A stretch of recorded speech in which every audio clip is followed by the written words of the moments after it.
देख रहे हैं मी6 न्यूज। నమస్తే, నేను మారుతీరామ్. మీ6 న్యూస్కు స్వాగతం.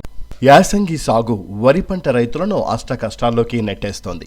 ఇంకా వేసవి మొదలే కాలేదు, కానీ నీటి ఎద్దడితో పంటలు ఎండిపోతున్నాయి.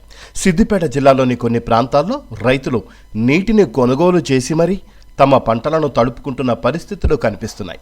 వెంకటేష్ అనే రైతు కష్టం చూస్తే సమస్య తీవ్రత ఏంటో మీకే అర్థమవుతుంది. సిద్దిపేట జిల్లాలోని పలు ప్రాంతాల్లో తమ వరి పంటకు నీళ్లందక రైతులు సతమతమవుతున్నారు. పొట్టకొచ్చిన దశలో నీళ్లు లేక ఎండిపోతున్న తమ వరి పంటలను కాపాడుకునేందుకు రైతులు నానాపాట్లు పడుతున్నారు. సిద్దిపేట జిల్లా కొమరవెల్లి, చేర్యాల, మద్దూర్, ధూళిమిట్ట మండలంలోని పలు గ్రామాల్లో వేసవికాలం రాకముందే సాగునీటి కష్టాలు మొదలయ్యాయి.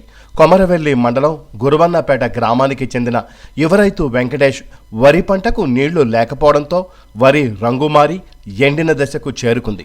గురువన్నపేట గ్రామానికి ఆనుకొని తపస్పల్లి రిజర్వాయర్ ఉన్నప్పటికీ నీళ్లు అందకపోవడంతో తీవ్ర నిరాశకు గురవుతున్నాడు. ఈ నేపథ్యంలో తన పంటను కాపాడుకునేందుకు వెంకటేష్ 2,500 రూపాయలు చెల్లించి వాటరు ట్యాంకులతో నీళ్లు కొనుగోలు చేసి తన వరి పంటను తడుపుకుంటున్నాడు.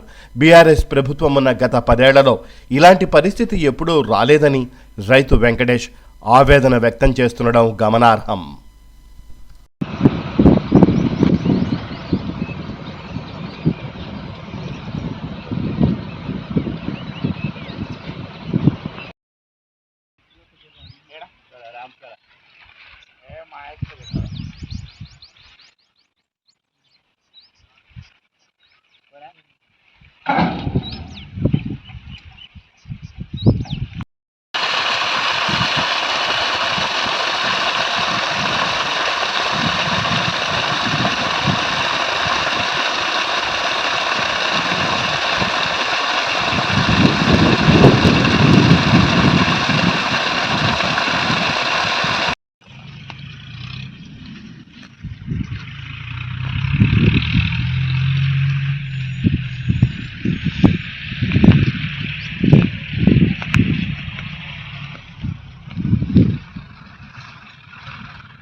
గ్రామం గురువన్నపేట మాది.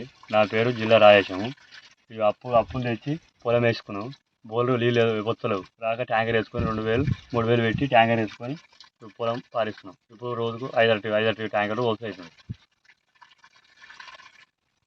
పేరు పుట్ట వెంకట, గురువన్నపేట విలేజ్ మాది, కొమరవెల్లి మండలం, సిద్దిపేట జిల్లా. మాకు గత బీఆర్ఎస్ ప్రభుత్వంలో ఉన్నప్పుడు చెరువులు, కుంటలు బాగా నింపి అలుగులు వెళ్ళి బోర్లు జర పుల్లు పోసి పొలాలు వారేది. ఇప్పుడు పోయిన సంవత్సరము 4 ఎకరాలు వేస్తే 2 ఎకరాలన్నర పొలం ఎండిపోయింది. మొత్తము గోల్రక అమ్మేసుకున్నాము. పోయిన సంవత్సరము పెట్టుబడులన్నీ మీద పడ్డాయి, అప్పులపాలైనాము. ఇప్పుడు ఈ సంవత్సరం అన్నా కొద్దిగా అలుగులు నింపి కొద్దిగా చెరువులు, కుంటలు నింపితే ఇక్కడ మాకు కొద్దిగా మా పొలం పక్కన ఒక చెరువు ఉండేది, అది నింపి అలుగులు వెళ్తే కొద్దిగా బోర్లు కలుపుకొని మళ్ళీ వాడతాయని చెప్పి మళ్ళీ అదే ధైర్యంతో వరి పంట వేసినాము. మళ్ళీ అదే నెలలో పోయిన నెలలో ఒక సంవత్సరం, పోయిన సంవత్సరంలోనే ఒక నెల ముందు ఎండిపోయింది. ఇప్పుడేమో ఇంకో నెల ముందే ఇంకా వెనకకు తగ్గి ఉన్న పొలం ఎండిపోనికి వచ్చింది. ఇప్పుడు ఒక ట్రిప్కి వచ్చి 2,000 నుంచి 3,000 పెట్టి ఒక ట్రిప్పు నీళ్ళు తీసుకొచ్చి పోతున్నాం మేము. ఇది పోస్తే ఈ పారి పండదా తెలియదు. ఈ కాంగ్రెస్ ప్రభుత్వం వల్ల రైతులు రాజులు అవుతారని చెప్పి అది ఇది అని చెప్పి అన్నీ నమ్మి చెక్ చేశారు. రైతు భరోసా అన్నారు, అది లేదు ఇది లేదు.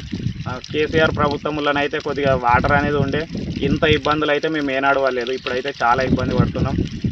ఏదన్నా ఉంటే కొద్దిగా సహకరిస్తారని చెప్పి మాకు ఇక్కడ ఈ గత 10 సంవత్సరాలలోనైతే ఇంత ఇబ్బందులు పడలేదు.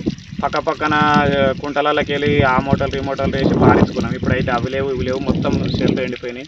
ఇక్కడ వాటర్ అనేది లేదు, చాలా ఇబ్బంది అవుతుంది. ఇక్కడ మాకు దగ్గర 100 ఎకరాల దాకా ఉంటుంది.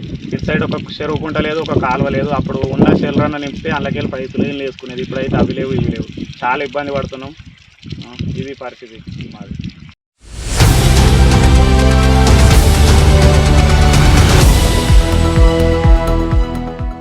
आप देख रहे हैं मी 6 न्यूज।